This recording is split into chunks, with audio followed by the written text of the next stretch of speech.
Hello everyone, welcome to your YouTube channel banking with her. आज के इस video में मैं आपके साथ डिस्कस करूंगी कि अभी जो 4 या 5 दिन हमारे आरआरबी पीओ के एग्जाम में रहते हैं, उनमें आपको कैसे आप पढ़ सकते हो और कैसे अपने मार्क्स इंप्रूव कर सकते हो। तो मेरा जो एग्जाम है वो 21st को है, बट मैंने जो शेड्यूल बनाया वो 20th तक के अकॉर्डिंग बनाया है। तो जिनका 21st को है वो एक दिन और एक्स्ट्रा इसको फॉलो कर सकते हैं। और अब स्टार्ट करते हैं।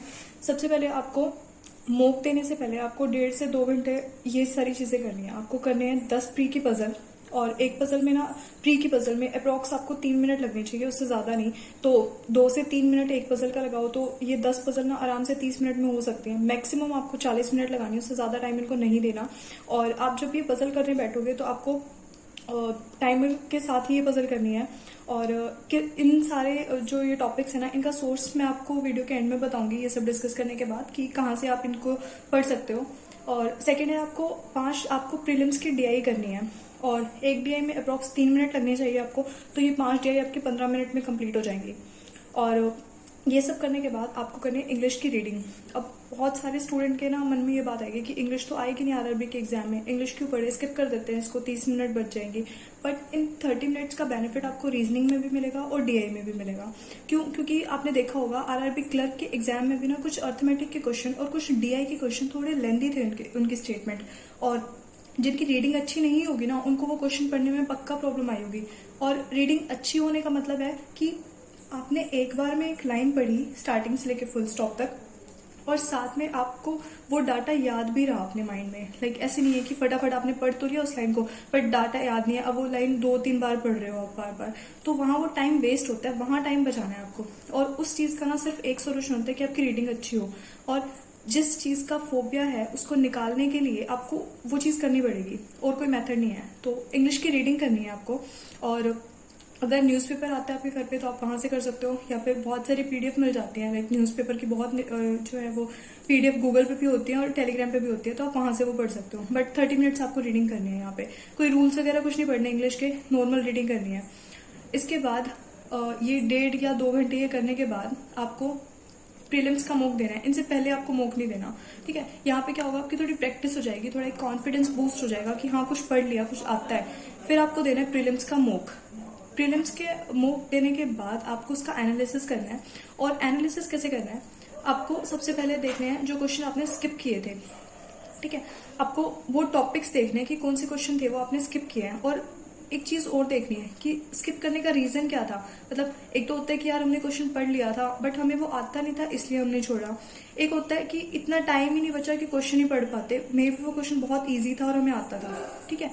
और फिर आपको देखने हैं इनकरेक्ट क्वेश्चंस, और ये जो स्किप क्वेश्चन है ना, इनको एक बार सॉल्व करके देखना है आपको। जितना मतलब जो भी आप ट्रिक वगैरह यूज करो उससे करना, ट्राई करना कि कन्वेंशनल मेथड अगर छोड़ सकते हो तो छोड़ दो वहां पे।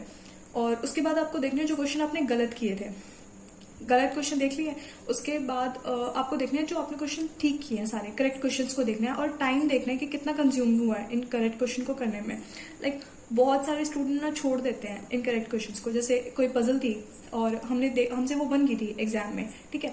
अब एनालिसिस करते टाइम ना हमने उसको छोड़ दिया कि अरे ये तो बन गई थी, बट ये तो नहीं देखा ना कि उसमें 4 से 5 मिनट आपने क्या पता एक पजल में लगाई हो, ठीक है। तो उस पजल के कारण आपके ये क्वेश्चन रह गए। आपको ये भी देखना है कि आपने कितना टाइम लगाया क्वेश्चन में, और उन क्वेश्चन को जल्दी करने की ट्राई करनी है, ठीक है। एनालिसिस कर लिया, वीक पॉइंट्स पता चल गए। उन वीक पॉइंट को ना एक पेज पे लिख लो कि इस मॉक में ये गलतियां मैंने की थी, ठीक है। और वो टॉपिक देखो जिनमें आपने गलतियां की है, जिनके क्वेश्चन आपने स्किप किए या गलत हो गए थे आपसे, या बहुत ज्यादा टाइम कंज्यूम हुआ है जिस क्वेश्चन में।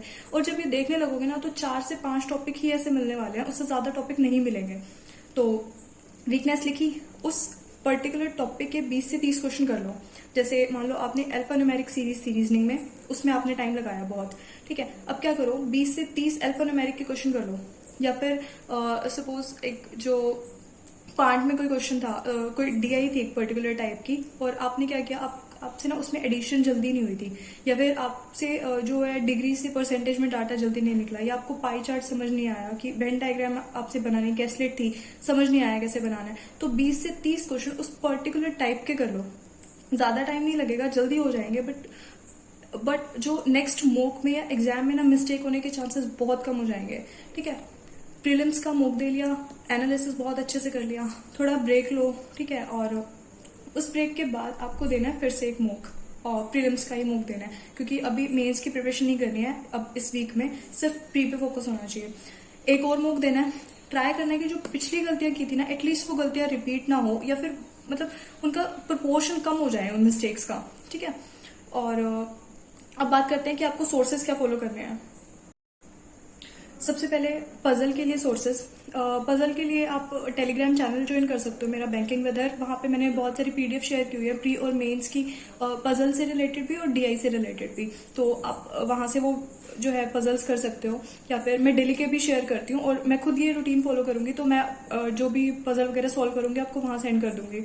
या फिर आप जो रीजनिंग की चेकलिस्ट देते हैं ना, पारुल गेरा मैम, पजल प्रो चैनल है उनका, वो एक रीजनिंग की चेकलिस्ट देते हैं, उनका चैनल का नाम है ये टेलीग्राम का, रीजनिंग चेकलिस्ट पे पारुल गेरा, यहाँ से आप ले सकते हो। गाइडली के पीडीएफ बंडल अगर आपके पास है वहां से कर सकते हो, ये भी बहुत अच्छा सोर्स है। प्लस जो एक बहुत अच्छा सोर्स है जो हम सबके पास अवेलेबल है वो है हमारे प्रीवियस मूक। अभी तक जितने भी मूक दिए हैं ना, सिर्फ आरआरबी पीओ के नहीं, आईबीपीएस पीओ के, आरआरबी क्लर्क के, आईबीपीएस क्लर्क के, एसबीआई क्लर्क के, जो भी प्रीवियस ईयर के मूक हैं या जो आप मूक आप दे चुके हो, उनमें से ना स्टार्टिंग से उन मूक को उठा लो। अब जो पजल पहले की होंगी ना वो मे भी ध्यान भी नहीं होगी स्टार्टिंग वाली, तो ठीक है उनको कर लो।